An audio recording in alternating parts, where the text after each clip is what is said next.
Hello everyone, welcome back to our zoology class. In this video, we are going to discuss about hypersensitivity. Before learning hypersensitivity, let us understand our immune system.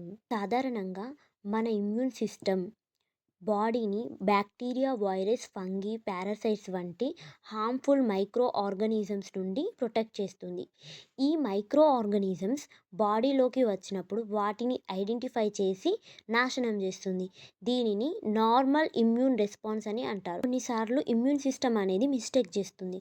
అదేంటంటే harm చేయని dust, pollen, కొన్ని foods, medicines, handmade hair వంటి వాటికి over react అవుతుంది. ఆ excessive రియాక్షన్నే hyper sensitivity అని అంటారు.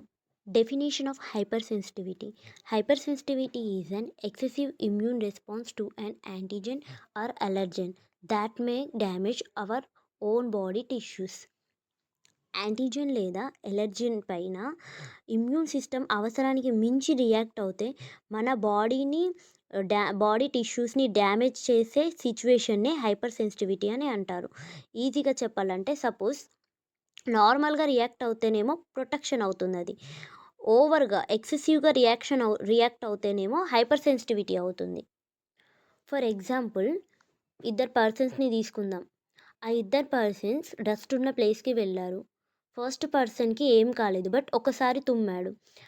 Second person కంటిన్యూగా తుమ్ముతూనే ఉన్నాడు. ఎందుకు తుమ్ముతున్నాడు? ఎందుకంటే అతని ఇమ్యూన్ సిస్టమ్ అవసరానికి మించి రియాక్ట్ అవుతుంది. సో దాన్ని హైపర్ సెన్సిటివిటీ అని అంటారు.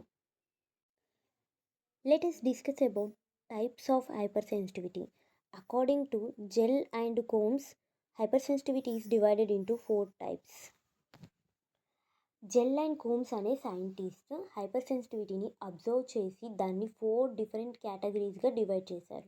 ఎందుకంటే అన్ని హైపర్ సెన్సిటివిటీ రియాక్షన్స్ ఒకేలా ఉండవు. కొన్ని వెంటనే వస్తాయి, కొన్ని యాంటీబాడీస్ వల్ల జరుగుతాయి, కొన్ని ఇమ్యూన్ కాంప్లెక్సెస్ వల్ల, ఇంకొన్ని టీ సెల్స్ వల్ల జరుగుతాయి. అందుకే వాళ్ళు హైపర్ సెన్సిటివిటీని 4 టైప్స్గా క్లాసిఫై చేశారు. Now let us discuss each type one by one. Next one, type 1 hyper sensitivity. Immediate hyper sensitivity or anaphylactic type. Type 1 hypersensitivity occurs within a few minutes after exposure to an allergen. It is mediated by IgE antibodies. Type 1 hyper sensitivity కొన్ని నిమిషాల్లోనే కనిపిస్తుంది. ఓకే, ఇది IgE antibody ద్వారా జరుగుతుంది. During the first exposure, IgE antibodies are produced and attach to mast cells and basophils. First ఎక్స్పోజ్యూర్లో ఏం జరుగుతుందంటే ఐజీఈ తయారయ్యి మాస్ట్ సెల్స్ అండ్ బేసోఫిల్స్కి అటాచ్ అవుతుంది.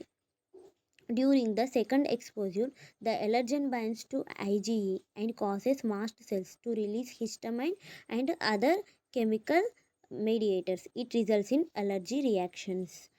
నెక్స్ట్ టైం ఏం జరుగుతుందంటే సెకండ్ టైం అదే అలర్జెన్ బాడీలోకి వచ్చినప్పుడు హిస్టమైన్ అనేది రిలీజ్ అవుతుంది. దీనివల్ల ఎలర్జీ లక్షణాలు కనిపిస్తాయి.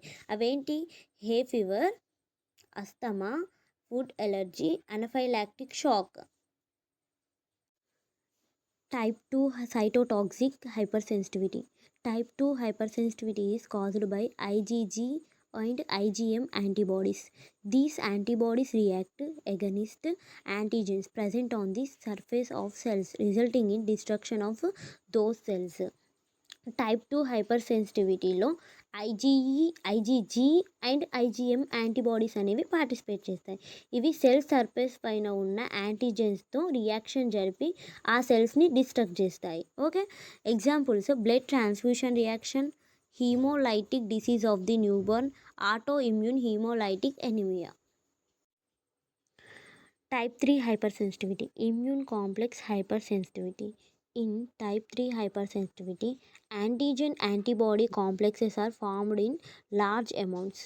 These immune complexes get deposited in tissues and activate the complement system, leading to inflammation and tissue damage.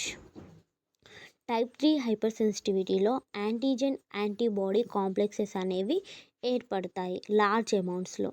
Okay, ఈ కాంప్లెక్సెస్ అనేవి టిష్యూస్లో డిపాజిట్ అయ్యి కాంప్లిమెంట్ సిస్టమ్ని యాక్టివేట్ చేసి ఇన్ఫ్లమేషన్ అండ్ టిష్యూ డ్యామేజ్ అనేది కలిగిస్తుంది.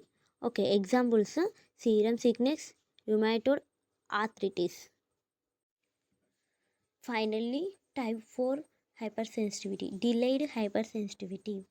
Type 4 hypersensitivity is cell mediated. It is caused by T lymphocytes and does not involve antibodies. The reaction usually appears after 24 to 27 hours. Sorry, 72 hours ఇది.